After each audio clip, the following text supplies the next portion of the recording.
Hi, and welcome to this first Discipleship Huddle training video. In this first video, I want to quickly explain to you the ideas behind Discipleship Huddles and how they work in practice. So, here goes. What are Discipleship Huddles? Discipleship Huddles are groups of 3 or 4 followers of Jesus who meet together on a regular basis to share what God is doing in their lives and to learn some basic tools and skills that will help them to grow as disciples, and then to hold each other accountable to make real changes in their lives that will help them to grow into the people God wants them to be. You remember in Matthew 28 that Jesus said to his followers, his first disciples, "Go and make disciples. Go make more disciples like yourselves and teach them to obey everything I've commanded you to do."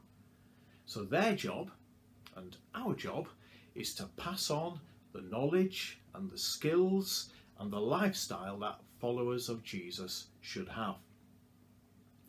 Of course, Christians have always sought to do this, and today there are many good discipleship programs and lots of great discipleship material that are used in sermons and in courses and in house groups and so on, and all of that is fine.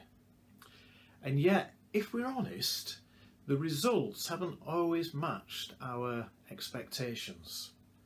We hope that if we passed on biblical teaching to people, then they would work through the implications of that for themselves, and so they would begin to become God-dedicated, spirit-filled, mission-focused people. And sometimes that does happen, but very often it doesn't. Often all the hard work by church leaders only produces a minimal amount of change in people's lives. And so disciples of Jesus today, at least in the Western world, don't usually look very much like those first followers of Jesus that we read about in Matthew 28. So is there a way to do a better job of making disciples?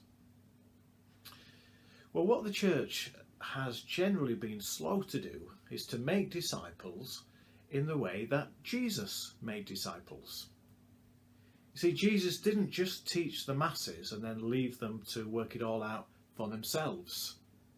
He also called a small number of people to live in close and accountable relationships with him and with one another, and he taught them to do everything that he did, using what we might call an apprenticeship training model. And so if you look at the Gospels, you see that Jesus opened his life to this small group of people, and he shared his heart with them, he shared his love, he shared his teaching, he shared his very life, and he challenged them to follow his example. And also Jesus demonstrated to them how to pray and how to give and how to witness and how to heal and so on.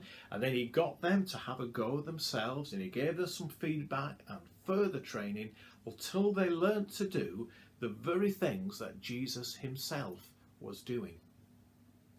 And that was Jesus's discipleship method.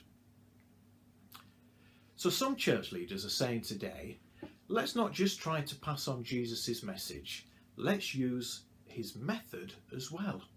Let's use Jesus's discipleship method to pass on Jesus's discipleship message.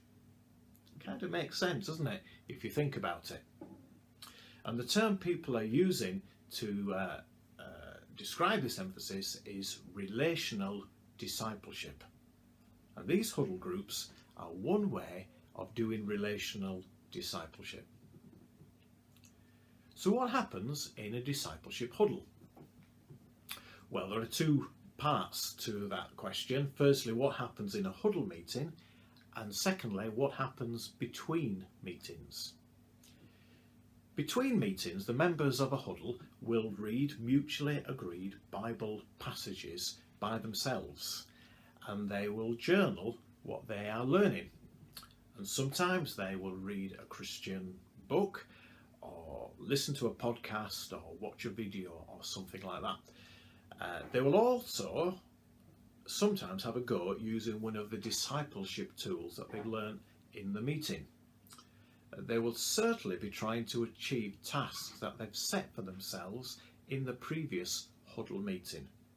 And throughout the week, Huddle members will be keeping in touch with one another, probably by social media, to offer support and encouragement and prayer. The Huddle meeting itself will be quite short, maybe just 75 minutes. It'll often take place in a public setting such as a cafe or a pub to strengthen the fellowship and mission aspects of the Huddle group. There may be a little bit of teaching from the Huddle leader, where one of the discipleship tools will be passed on to the members, and everyone will share how well they've obeyed Jesus since the last meeting and what God has been doing in their lives. But the central part of each Huddle meeting will be when each person shares their answers to what we call the 2 key discipleship questions. What is God saying to you, and what are you going to do about it? And as a result of that, each person decides what they will do before the next meeting to try and obey what they feel the Lord is saying to them. The other Huddle members will lovingly hold them accountable to do that. So that's how Huddles work. They're all about relational discipleship, close, loving, mutually accountable relationships and apprenticeship style training. Well, thank you so much for your willingness to have a go at being in a discipleship huddle. It will be a challenge for you, but you will have great fun too, and probably you'll make some wonderful friendships as well. But most importantly, you will really grow as a follower of Jesus. And in the end, that's what discipleship huddles are all about. Thank you for listening.